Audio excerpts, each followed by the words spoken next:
सत श्री अकाल दर्शकों, अज आपां गल करांगे कि जब भी आपां कोई भी रीप्रोडक्टिव प्रोसीजर कराने आ, जिवें टेस्ट ट्यूब बेबी कराने आ, इक्सी कराने आ, ते ओदे बारे की मिथ्स है, की वहम भरम बहुत सारे पेशेंट्स दे मन विच हुंदे है ते उन्हां दे बहुत सारे सवाल हुंदे है जिहदे डर दे कारण वो ट्रीटमेंट कराउण तो भी डरदे है। सो सब तो पहला एक वहम हुंदा है कि साडी तबीयत बहुत खराब हो जाएगी, सानू कोई प्रॉब्लम आ जाएगी, सानू बेड रेस्ट ना करना पे।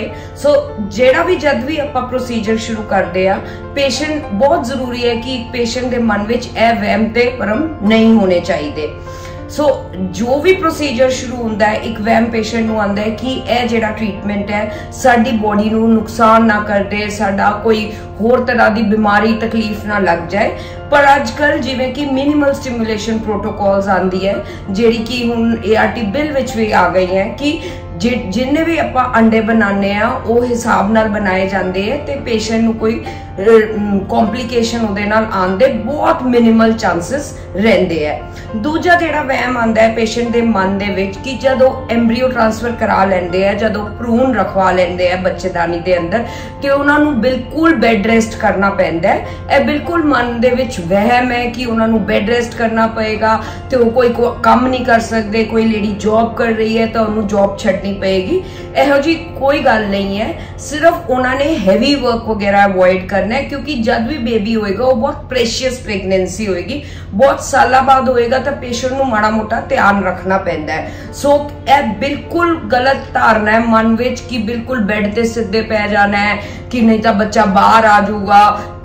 जेड़ा टाइम लगता है अंडे दा बच्चेदानी विच भ्रूण नूं स्टेबल होने वास्ते वो 20 तो 25 मिनट हुंदे है मैक्सिमम। सो उस तो बाद पेशेंट नूं कोई बेड रेस्ट दी लोड़ नहीं हुंदी।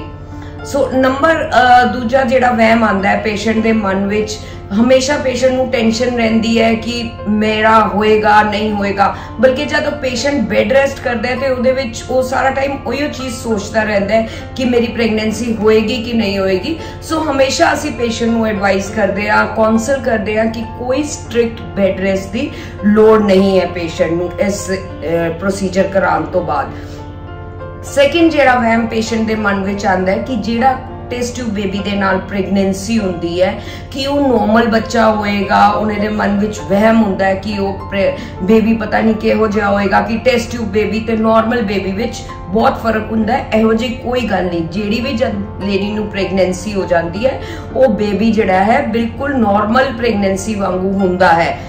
मतलब कहण दा भाव कि उस बेबी विच जिवें कि एक नॉर्मल प्रेगनेंसी इंटरकोर्स आपस विच जेड़े मिल के करदे है बेबी नॉर्मल वे दे नाल हुंदा है, ओहो जिहा ही बेबी हुंदा है, कोई डिफरेंस नहीं हुंदा बेबी दे विच।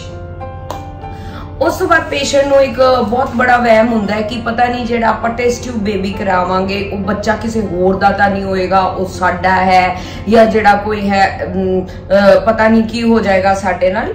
नहीं, इंज नहीं हुंदा। पेशेंट जद हुंदा है उदा सिर्फ जेड़ा काम ओ ट्यूब विच होना हुंदा है वो असी एक IVF लैबोरेटरी विच करदे आ, होर कोई डिफरेंस नहीं हुंदा इस प्रोसीजर दे विच। उस तो बाद पेशेंट नूं वहम हुंदा है कि जेड़ा मेरी हुण प्रेगनेंसी हो गई ते मैनू पता नहीं कि मेरी नॉर्मल डिलीवरी होएगी, कि मेरी एबनॉर्मल डिलीवरी की सिजेरियन होएगा, कि कुछ होता नहीं जाएगा। नहीं, जेड़ी IVF दे नाल प्रेगनेंसी हुंदी है वो नॉर्मल प्रेगनेंसी वांगू चलती है। अगर कोई कॉम्प्लिकेशन नॉर्मल प्रेगनेंसी विच भी आ सकती है तो वो टेस्ट ट्यूब बेबी या कोई भी प्रोसीजर दे नाल भी आ सकती है। सो ए जेड़े वहम है पेशेंट दे मन विच नहीं आने चाहिए। फिर पेशेंट नूं हुंदा है पता नहीं मेरी हेल्थ नूं की हो जाएगा, मैनू कोई होर प्रॉब्लम्स होर बीमारी तकलीफ तां नहीं लग जाएगी कि मैनू कोई दवाई खानी पएगी या की हो जाएगा। इस डर के कारण बहुत सारे पेशेंट्स है जेड़े वो ट्रीटमेंट कराउण तो जकदे है। पेशेंट अपना कहते हैं कि नहीं असी बच्चा नहीं लवांगे, कि इन्ना कुछ करना पएगा, सानू सब कुछ करना पएगा। एहो जी कोई गल नहीं।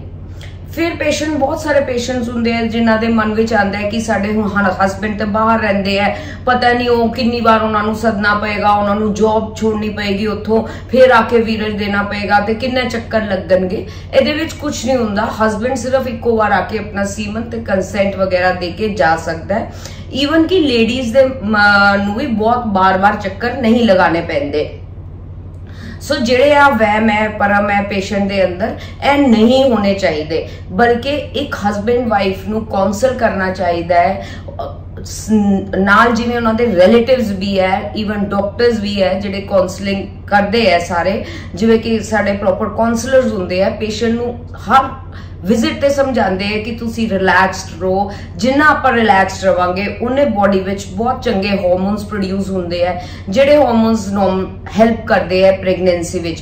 पेशेंट नू एडवाइस किया जाता है कि वो मेडिटेशन करे, कोई स्ट्रेस वगैरह नहीं ले, कि सिंपल एक आपां ने प्रोसीजर कराया जिहड़ा कि नेचर नहीं कर सकती सी, ਉਹ एक IVF ਲੈਬੋਰੇਟਰੀ ਵਿੱਚ ਭਰੂਣ ਤਿਆਰ ਕੀਤਾ ਗਿਆ ਤੇ ਉਹ ਭਰੂਣ ਜਿਹੜਾ ਹੈ ਬੱਚੇਦਾਨੀ ਦੇ ਅੰਦਰ ਰੱਖਿਆ ਜਾਂਦਾ ਹੈ। ਸੋ ਇਹਨਾਂ ਕੋਈ ਡਿਫਰੈਂਸ ਹੁੰਦਾ ਹੈ।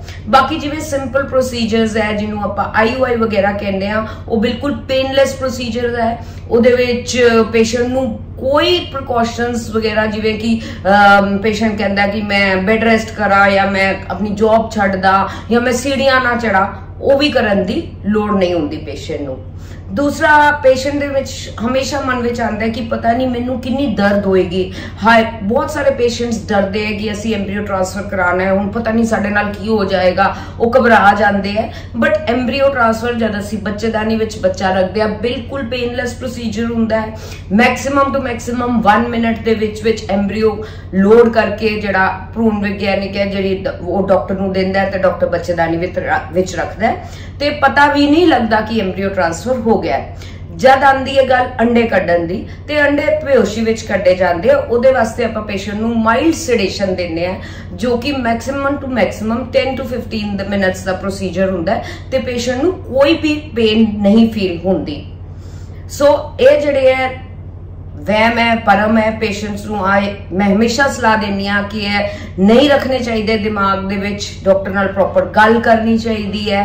एंड विच एको ही सलाह देना चाहांगी कि लोकी आ गलत धारणा है जिहड़ी मन तो वो कट देन, चंगा इलाज चंगे टाइम ते करा लैन, डरन ना, इहदे विच डरन दी कोई लोड़ नहीं है।